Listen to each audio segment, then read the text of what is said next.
Mechanism of labour, ठीक है। तो मैकेनिज्म ऑफ लेबर होता क्या है? तो मैकेनिज्म ऑफ लेबर होता है, इसमें हमारा वजाइनल कैनाल से होते हुए, बर्थ कैनाल से होते हुए बेबी बात जब बाहर निकलती है तो उसके अंदर क्या होता है, बहुत सारा मूवमेंट होता है, हेड के अंदर, बॉडी के अंदर मूवमेंट होता है, उसको हम लोग क्या बोलते हैं, मैकेनिज्म ऑफ लेबर बोलते हैं, ठीक है। वो चीज़ हमारा मैकेनिज्म ऑफ लेबर कहलाता है। तो मैकेनिज्म ऑफ लेबर जब होता है तो उसमें अब बेबी का जो हेड है वो क्या होता है, उसमें मूवमेंट होता है, या फिर हमारा शोल्डर, हमारे बॉडी सब में मूवमेंट होता है, ठीक है। तो जो हेड है, हेड वाला जो पार्ट है, तो ये सबसे बड़ा पार्ट है हेड का, ठीक है। देखने बोल रहे हैं आप लोग को इधर, तो ये सबसे बड़ा पार्ट है हेड का, इसको हम लोग बाइपेराइटल डायमीटर बोलते हैं। इसको बेबी के हेड का सबसे बड़ा पार्ट तो यही है ना, बेबी का चौड़ा पार्ट, बड़ा पार्ट, जिसको निकलने में थोड़ा सा दिक्कत होगा, तो इसको हम लोग बाइपेराइटल डायमीटर बोलते हैं। तो इसी से और क्या होता है कि ऑसिपुट, ये ऑसिपुट होता है और ये बाइपेराइटल डायमीटर हमारा होता है।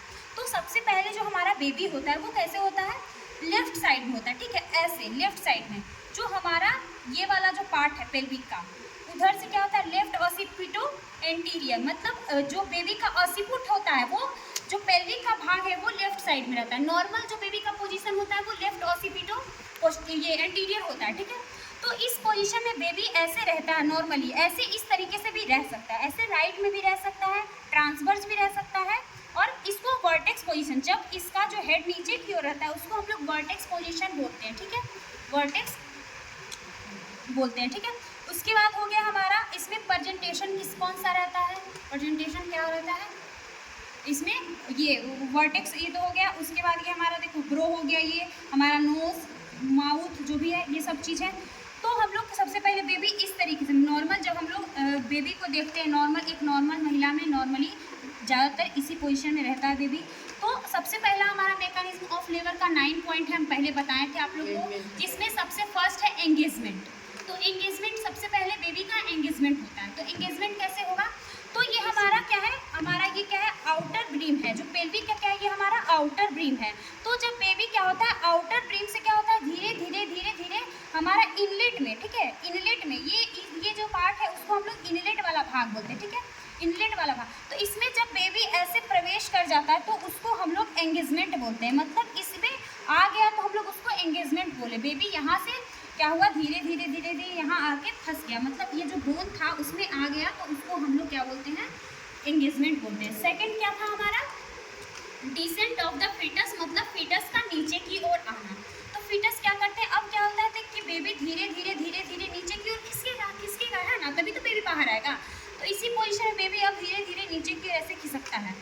अब थर्ड क्या है, थर्ड में था हमारा फ्लेक्शन। फ्लेक्शन, तो ये जो हमारा ये जो पोर्शन बना हुआ है, बेबी का हेड हो गया, बेबी का जो हाथ है, पैर है, वो क्या है, कंप्लीट ऐसे है, तो इसको हम लोग फ्लेक्शन बोलते हैं। फ्लेक्शन मतलब कंप्लीट उसका जो ये जो चिन वाला पार्ट है वो अगर चेस्ट में सटा हुआ, उसको हम लोग फ्लेक्शन बोलते हैं।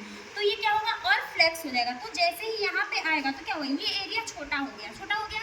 तो जैसे ही ये एरिया छोटा होगा तो बेबी और क्या होगा, खुद को फ्लेक्स कर लेगा, मतलब खुद को छोटा बना लेगा, ठीक है, खुद को छोटा बनाएगा, और क्या होगा, बेबी नीचे की ओर आएगा, ठीक है। उसके बाद फोर्थ क्या होता है हमारा, फोर्थ क्या होता है हमारा, इंटरनल रोटेशन। तो अब बेबी क्या था, इस पोजीशन में था, तो अब बेबी जब इस पोजीशन में था तो उसको अब सिम्फाइसिस प्यूबिस के पास आना होगा, तभी तो वो इससे बाहर निकलेगा। तो उसके लिए क्या करेगा, बेबी जो होगा, बेबी का जो हेड का क्या होगा, 45 डिग्री पे रोटेशन होगा। तो अगर मान लो ऐसे था तो 45 डिग्री का कितना होगा, ऐसे होगा, बेबी ऐसे हो जाएगा, बेबी का हेड क्या होगा, इस तरीके से हो जाएगा, ठीक है, मतलब सिम्फाइसिस प्यूबिस के जस्ट नीचे आ जाएगा बेबी का हेड, ठीक है, इंटरनल रोटेशन में।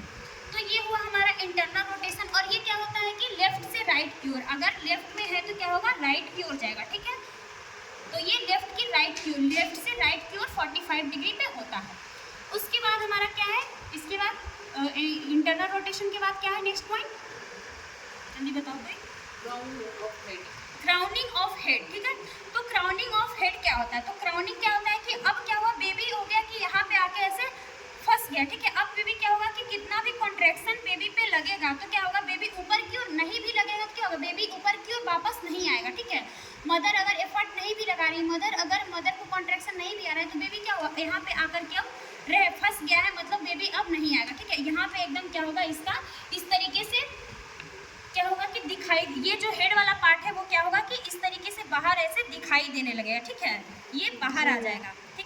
पोजीशन में, तो ये हेड हुआ बाहर आ जाएगा। तो जब हम लोग वाल्वा देखेंगे बाहर से, जब हम लोग देखेंगे तो क्या होगा ना कि वो दिखेगा, हेड वाला जो पार्ट है वो दिखेगा, ठीक है।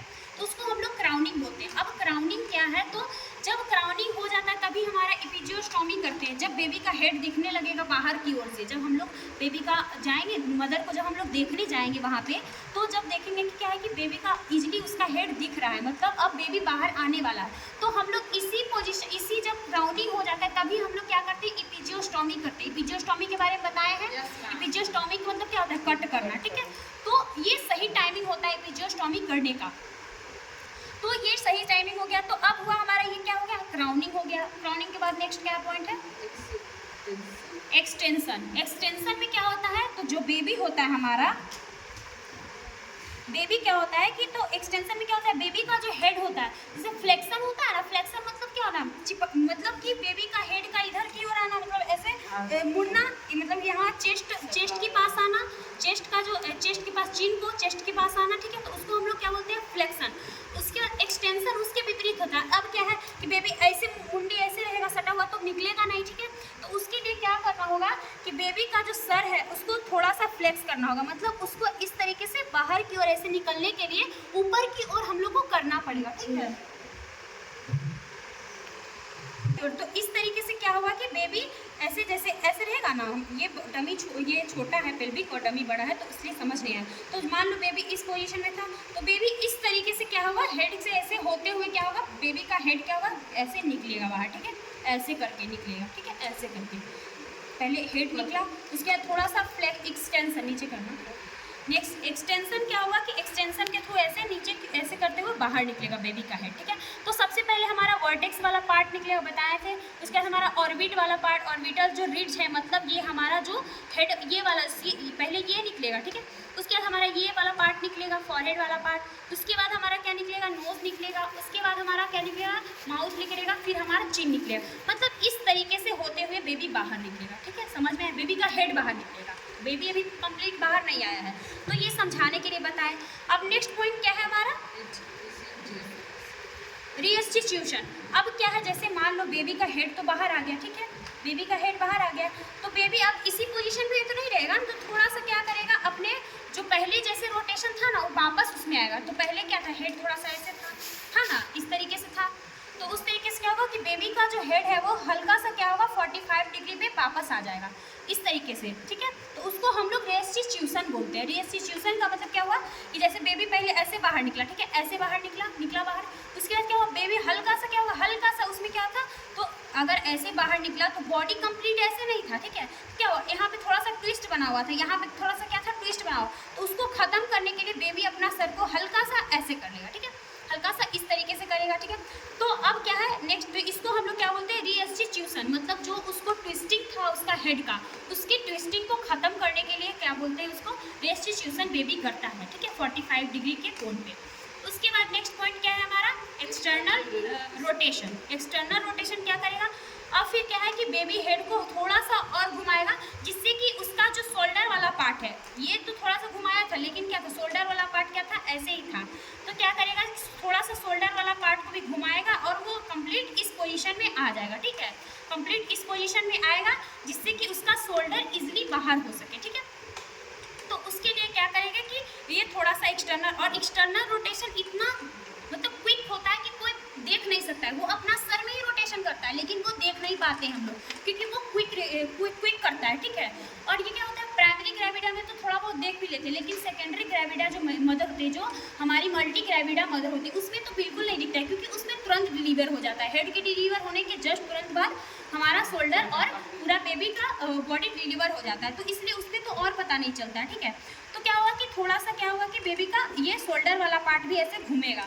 तो अब क्या होगा, शोल्डर वाला पार्ट घूम गया, तो अब सबसे लास्ट क्या था, 9th पॉइंट में था उसका ये शोल्डर का बाहर आना, ठीक है, शोल्डर को आप बाहर करते हैं। तो सबसे पहले हम लोग क्या करते हैं, इस तरीके से थोड़ा सा बेबी का सर को नीचे की ओर करते हैं, तो ये ऊपर वाला पार्ट वो बाहर आ जाता है, और इस तरीके से थोड़ा सा नीचे की ओर ऐसे कर, मतलब नीचे से थोड़ा सा ऊपर की ओर ऐसे करते तो क्या होता है कि हमारा नीचे वाला भी पार्ट बाहर आ जाता है। उसके बाद हम कंप्लीट बेबी को ऐसे पकड़ के उसके शोल्डर वाले पार्ट को ऐसे खींच लेते हैं, ठीक है। तो ये था हमारा mechanism of labour, complete mechanism of labour का 9 स्टेप, जो आप लोग को समझ में आया होगा आई थिंक।